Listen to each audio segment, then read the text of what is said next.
Just Dance has never been a series that was heavy on story. Before Just Dance 2023 edition, the only two games with any semblance of an ongoing story were Just Dance 2017 and Just Dance 2020. We do not talk about the Just Dance 2018 Dance Lab. Both of those games will get their own videos about their own stories in their own time, but today it's 2023 edition story that I will look into today because by far it is the one with the most thought and effort put into it. It's very complex is what I'm trying to say. At its core, the story of Just Dance 2023 edition is just a playlist with songs that connect to each other, and yet they managed to make a story out of this concept. Greetings viewer, welcome to Just Dance 2023 edition, Danceverse Story Explained.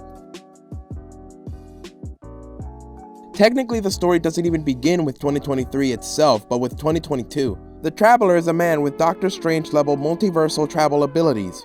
He travels through the many Just Dance maps, or I guess Danceverses is what we're supposed to call them now. It's unclear. Anyway, he eventually meets the blue skin and implicitly powerful Shia Nova. They fall in love and have a child named Wonderlust. Wonderlust is apparently the Danceverse prince. Why not the king, and what is there in the Danceverses to be a prince of? No idea. Why does he even have this magic disco ball? No idea on that either, but none of this is important. Finally, in Just Dance 2023 edition, one day while at a party, this girl Sarah is watching TV. This TV happens to have Wonderlust vibing with his disco ball. By complete accident, he drops the disco ball through the literal fourth wall, and the disco ball rolls up to Sarah, who picks it up. The disco ball takes a liking to Sarah, and Wonderlust also pops his hand out of the screen and takes her through the Danceverses, where she instantly becomes just dancified. According to Ubisoft, that disco ball's drop was a cry for help, but I doubt it considering his smile when it happened.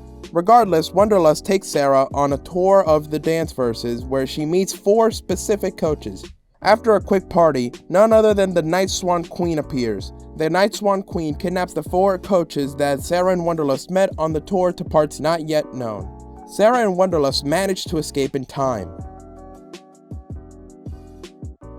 Here the story cuts to the perspective of the Night Swan in her domain. She is next to her son, Jack Rose, more on him later. She seems to be doing some sort of ritual. This ritual is meant to strip the 4 Just Dance coaches she kidnapped of their willpower, energy, or at the very least their color, which also turns them into her minions who do her every bidding. That bidding involves using portals to presumably go to different maps or Danceverses or whatever, and what specifically are they doing? Probably kidnapping more coaches, but they don't show that here or even on other maps.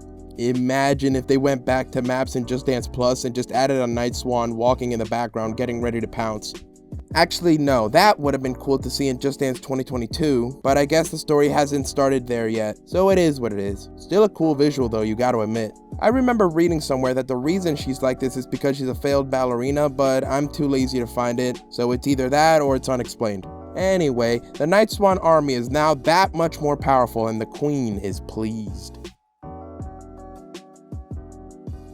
The next map in the playlist is Physical. The coach, Briziana, decides that today is as good a day as any to straight up force everyone minding their own business in a mall to dance. How? We're not 100% told, but it probably has something to do with the light up heart on her chest or that Dance Central ripoff radio. Thankfully, it seems that the people she forced to dance were happy or at least smiling because this would be morbid otherwise. The same portal that Wonderlust opened earlier to escape the grasp of the Night Swans opens right as Briziana finishes her glorified group torture.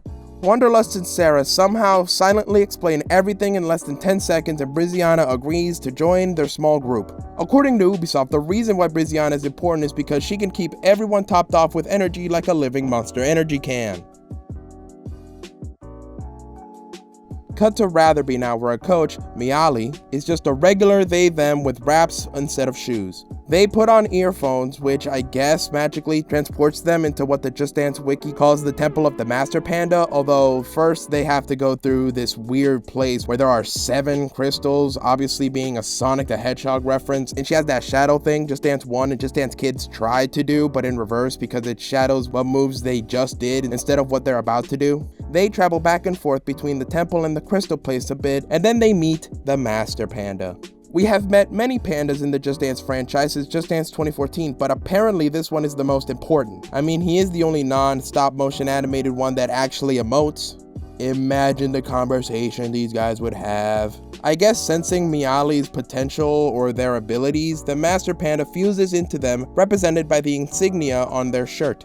My guess is that this means Miali is now a shaman of sorts. I don't really understand what it means exactly.